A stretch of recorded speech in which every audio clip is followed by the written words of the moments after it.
పోతుల సునీత గారు అండ్ డొక్కా మాణిక్య ప్రసాద్ ఆ రోజు మీకు శాసనమండలిలో తక్కువ బలం ఉందని వాళ్ళ పార్టీని హత్య చేసి రమ్మని చెప్పి మీరు చేసుకున్నారు.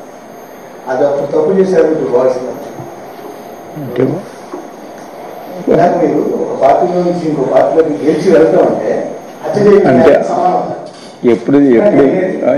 ఎప్పుడప్పుడు ఆ పార్టీ నుంచి మరో సభ్యుని ఎన్నుకునే అవకాశం ఉన్నప్పుడు వెళ్ళిపోయినా పర్వాలేదు. ఇది లేదు కదా నాకు అని చెప్పాను. మీరు హత్య చేసి వచ్చిన వాళ్ళు మీరు తీసుకున్నారు. ఇక్కడ 3 రాజధానుల బిల్లు మీకు పాస్ అవ్వాలంటే మీకు వాళ్ళ బలం అవసరం ఉన్నప్పుడు మీరు తీసుకున్నారు.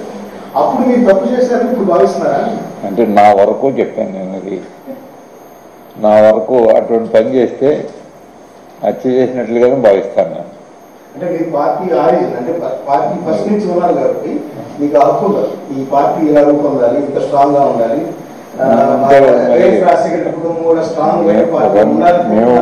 మేము ఇప్పుడు రిజైన్ చేసి వెళ్ళిపోతే మళ్ళీ మా పార్టీ నా స్థానాన్ని మా పార్టీ నుంచి భర్తీ అవ్వదు కదా.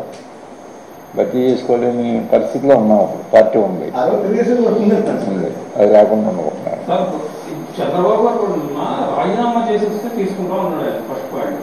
నెక్స్ట్ ఎందుకు తీసుకుంటున్నారు మీరు ఎక్సెస్ ఉన్నారు కదా 164 మెంబర్స్ స్టేజ్ అంటే ఒక భూతం రాష్ట్రంలో ఉంది, ఆ భూతాన్ని నాశనం చేయడం కోసమే నేను తీసుకుంటున్నాను అనేది ఆయన రిప్లై. ఆయన్ని కూడా భూతంగానే పరిగణించి లాస్ట్ ఎలక్షన్స్లో ఓడించారు కదా ప్రజలు. అప్పుడు ఆయన కూడా భూతమేనా? ఓడిపోయిన భూతం అనుకుంటే ఎట్లాగా? ఆయన కూడా భూతంగానే భావించి ఓడించారు కదా. అంటే రాజకీయాల్లో ఉన్న వాళ్ళందరూ భూతాలు అయితే ఇప్పుడు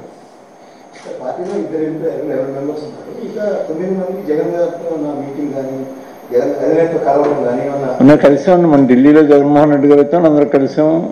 ఆ యాజిటేషన్లో అందరం పాల్గొన్నాం, ఇంక్లూడింగ్ మీ మోపిదేవి వెంకటరమణ గారు. అంటే ఒకటి ఇప్పుడు ఎట్లా ఉందంటే ఇప్పుడు